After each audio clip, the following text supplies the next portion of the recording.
Before we dive into the heart of this story, if you haven't already, hit that subscribe button now so you won't miss any updates or deep dives like this in the future. The world of celebrity is full of whispers and half-truths, and few have been as persistent as the rumors surrounding Wang and Shen Yue.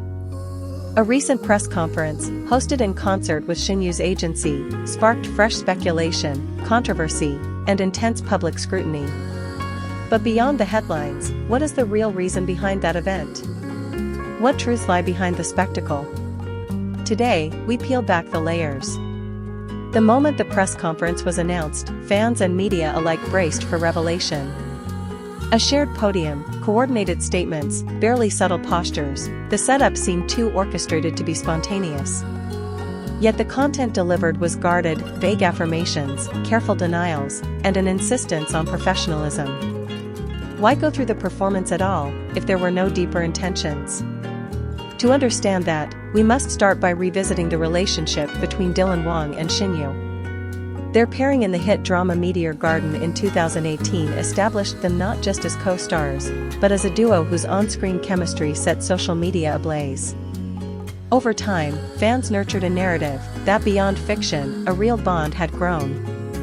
Rumors swirled of off-screen closeness, secret meetings, affectionate gestures blurred between professional support and personal intimacy.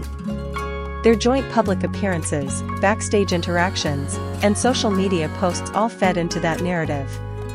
Yet neither Dylan nor Shen Yue ever gave a clear, definitive confirmation. Silence has been their shield, the space where rumors thrive.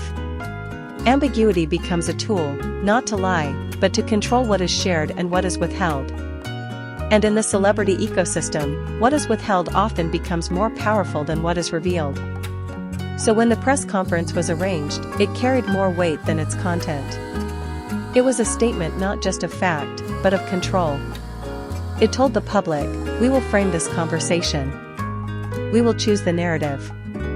And we will decide what gets said, and what stays silent. One critical dimension lies in the business machinery behind both stars. In the Chinese entertainment system, agencies wield enormous influence over image, brand, and contracts. Partnerships, endorsements, media appearances, all are county lines in a broader strategic map. When two high-profile actors share intertwined public speculation, their agencies are rarely passive. They must manage not only public perception but also legal obligations, promotional contracts, and brand integrity. A press conference allows the agency to intervene publicly, to reset or redirect the story. It lets them draw boundaries, assert authority, and reassure stakeholders, whether sponsors, networks, or fans. Inside industry circles, some insiders whispered that the timing of the press conference corresponded with negotiations. We also must recognize the sheer commercial leverage of mystery. In entertainment, uncertainty sells. Rumors keep attention peaked, speculation sustains interest over time. If everything were known, the story would end. But as long as questions remain, the story lives. A press conference that reveals only part of the truth preserves intrigue while giving just enough to satisfy the most impatient voices. It's a balance, reveal too much, and mystery is lost, reveal too little, the narrative spins out of control. So what was truly revealed in that presser? Not answers, in the deepest sense, but boundaries. The answers they did give served to push back, denying certain rumors, reaffirming professionalism, reasserting that any personal relationship is off-limits. In doing so, they delineated what the public can believe, and what must remain speculation. The intended takeaway, respect the limits. The message is subtle, yes, people talk, but we control what we confirm. In the wake of the press conference, reactions varied. Some fans felt vindicated, at last, acknowledgement of care, of connection. Others felt disappointed, so much was left unsaid. Media outlets parsed every word, every hesitation, every facial expression. Analysts canvassed the phrasing for hidden meaning, the choice of words for legal nuance. And the rumor mill spun anew, generating speculation about future joint projects, emotional reconciliation, or conflicts behind the scenes.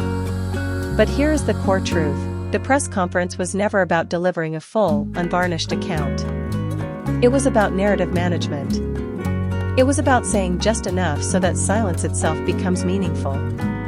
It was about playing in the marginal territory between private life and public expectation. It was a reminder that celebrities, and their agencies, don't surrender the narrative, they shape it. In the end, whether Dylan Wang and Shen Yue are romantically involved or not is less consequential than how their image, careers, and public presence are managed. The press conference stands as a modern tool in the toolkit, a ritual of control in a world that otherwise demands exposure. So what should we conclude? Not a definitive answer, but a lesson. In celebrity culture, truth is rarely absolute. It's negotiated. It's managed. It's framed. What we see is colored by strategy, legal thinking, emotional protection, and commercial interest. The deeper story here is how modern stars and agencies navigate that tension, how they balance exposure and privacy, speculation and confirmation, expectation and restraint. If you enjoyed this analysis and want more deep dives into celebrity news, image control, and the untold mechanics behind public statements, make sure to subscribe and click the notification bell. Because in this world, sometimes what's left unsaid tells you far more than what's said.